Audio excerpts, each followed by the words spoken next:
बिस्मिल्लाहिर्रहमानिर्रहीम। अस्सलाम वालेकुम। प्यारे दोस्तों, अगर आपके नाक और गले में बहुत ज़्यादा बलगम बनता है, बार बार गले में खराश होती है, तो आज इस वीडियो में मैं आपसे शेयर करूंगा 5 ऐसे फूड्स जो अक्सर लोग हेल्दी समझकर खाते हैं, लेकिन वही फूड ज़्यादा बलगम भी बनाते हैं। आखिर में बात करेंगे कुछ बहुत ही इजी लेकिन इफेक्टिव रेमेडीज की, जिससे जमा हुआ कफ पिघल कर खुद ही बाहर निकल आएगा, रेस्पिरेटरी ट्रैक्ट क्लियर होगा, जिससे आपको सांस लेने में तकलीफ नहीं होगी और एक्सेस बलगम बनना भी बंद हो जाएगा। प्यारे दोस्तों, नाक से लेकर लंग्स तक का जो पूरा हमारा रेस्पिरेटरी ट्रैक्ट है, इसमें म्यूकोसल मेम्ब्रेन्स होती हैं, जिनका काम है म्यूकस यानी बलगम को बनाना। लेकिन क्यों बनाते हैं ये बलगम को? वो इसलिए क्योंकि म्यूकस का अपना एक इम्पोर्टेंट रोल है। बॉडी में म्यूकस क्योंकि एक स्टिकी जेल लाइक सब्सटेंस होता है, तो ये बाहर के पोल्यूटेंट्स, जर्म्स, डस्ट, वायरस और बैक्टीरिया को इजीली ट्रैप कर देता है और इन्हें लंग्स के सेंसिटिव टिश्यूज तक पहुंचने नहीं देता। इसीलिए तो जब आप किसी पोल्यूशन या डस्ट वाले एरिया में जाएं,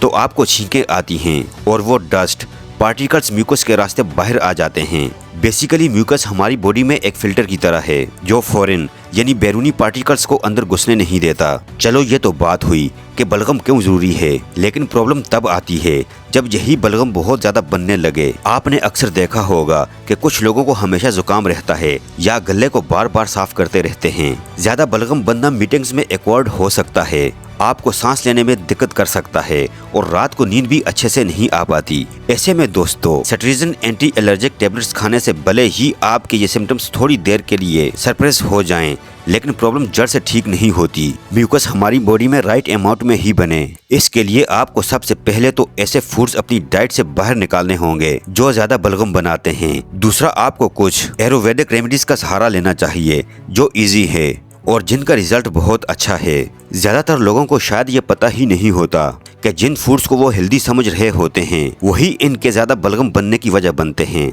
तो आइए बात करते हैं 5 ऐसे कॉमन फूड्स की जो बॉडी में ज्यादा बलगम बनाते हैं। प्यारे दोस्तों, वीडियो में आगे बढ़ने से कबल आपसे इल्तिमास है कि अगर आपने हमारे चैनल को सब्सक्राइब नहीं किया हुआ, तो आपसे गुजारिश करते हैं कि आप हमारे चैनल को जरूर सब्सक्राइब करके साथ लगे बेल आइकन को भी प्रेस कर दीजिए, और अगर वीडियो पसंद आए तो वीडियो को लाइक भी कीजिए।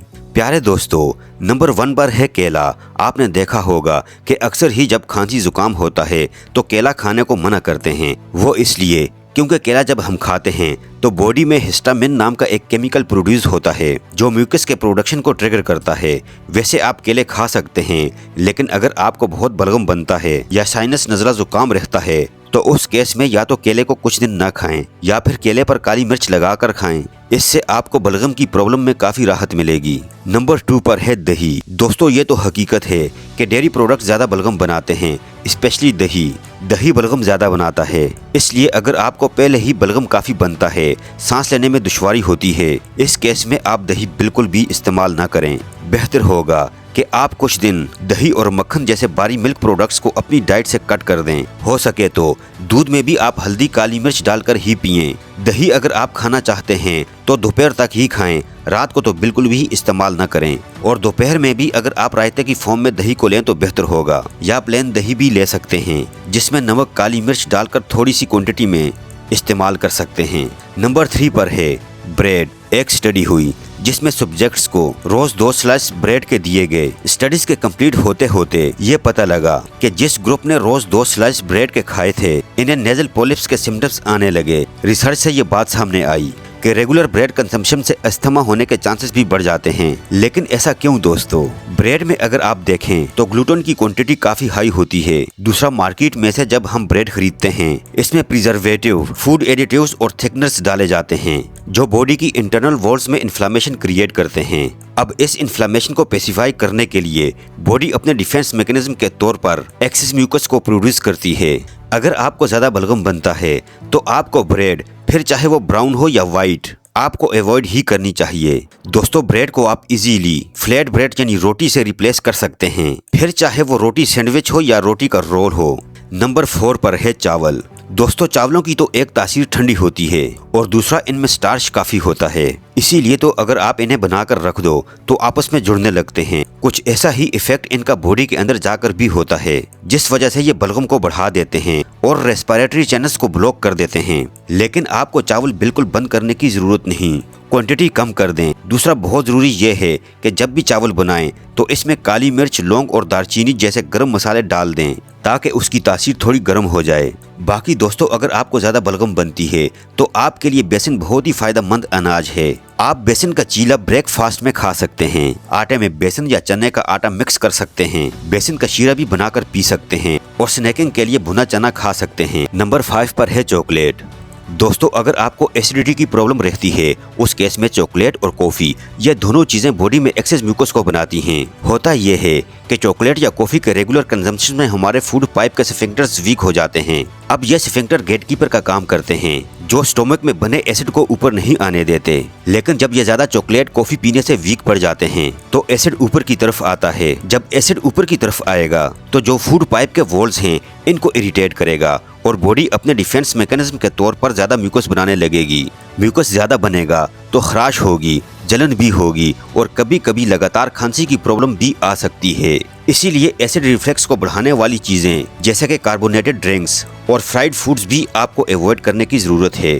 प्यारे दोस्तों, ये तो हुए वो 5 फूड्स जिन्हें अगर आप अवॉइड कर जाएं तो आप देखेंगे कि आपको पहले से बलगम कम बनने लगेगा। आइए अब बात करते हैं कुछ सिंपल होम रेमेडीज की जिससे आपको काफी अच्छे रिजल्ट्स मिलेंगे। पहला तो ये कि आपको ज्यादा से ज्यादा गर्म पानी पीना चाहिए। दोस्तों, गर्म पानी पीने से आपके गले में जो बलगम जमा हुआ होता है वो घुलकर साफ होने लगता है। बेहतर होगा अगर आप एक थर्मस बोतल अपने साथ रखें जिसमें गर्म पीने के लायक पानी हो। दूसरा, प्याज का सलाद आपके लिए बहुत फायदेमंद है। दोस्तों, प्याज में एलम नाम का एक कंपाउंड होता है जो खांसी वगैरह और खासकर म्यूकस प्रोडक्शन को कम करने के लिए प्रूवन है। आप लंच या डिनर के साथ फ्रेश प्याज के ऊपर नमक, काली मिर्च और लेमन का रस निचोड़कर खा सकते हैं। इससे आपको कुछ ही दिनों में आराम मिलने लगेगा। इसके अलावा दोस्तों, अदरक और शहद दोनों का कॉम्बिनेशन काफी इफेक्टिव है जमे बलगम को निकालने के लिए। इसे आप 2 तरीकों से इस्तेमाल कर सकते हैं। या तो अदरक को कद्दूकश करके आधे गिलास पानी में उबाल लें। आप चाहें तो इसमें थोड़ी हल्दी और काली मिर्च भी डाल सकते हैं।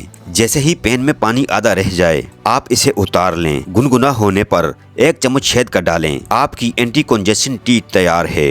इसे आप सुबह शाम किसी भी वक्त पी सकते हैं। दूसरा सिंपल तरीका है कि 1 चम्मच अदरक कसकर इसका रस निकाल लें और इसमें 1 स्पून शहद का मिक्स कर लें। बस इसे इस्तेमाल कर लें। दोस्तों, अगर आप ये 5 फूड्स को डाइट से कट कर देंगे और इन 3 चीजों का 21 दिन लगातार इस्तेमाल कर लें, नीज गर्म पानी पिएं, प्याज का सलाद खाएं और अदरक शहद का इस्तेमाल करें, तो आप देखेंगे कि बलगम जो पहले से ज्यादा बनता था वो कम हो जाएगा। गले में जो खराश रहती थी वो ठीक हो जाएगी और सांस खुलकर आने लगेगी। प्यारे दोस्तों, ये थी हमारी आज की वीडियो। आई होप कि वीडियो आपको जरूर पसंद आई होगी। अगर वीडियो आपको पसंद आई है तो वीडियो को लाइक कीजिए। अगर आप हमारे चैनल पर नए हैं तो चैनल को जरूर सब्सक्राइब करके साथ लगे बेल आइकन को भी प्रेस कर दीजिए और अपनी कीमती राय का इजहार कमेंट सेक्शन में जरूर कीजिएगा। अपना बहुत सारा ख्याल रखिएगा। अल्लाह हाफिज।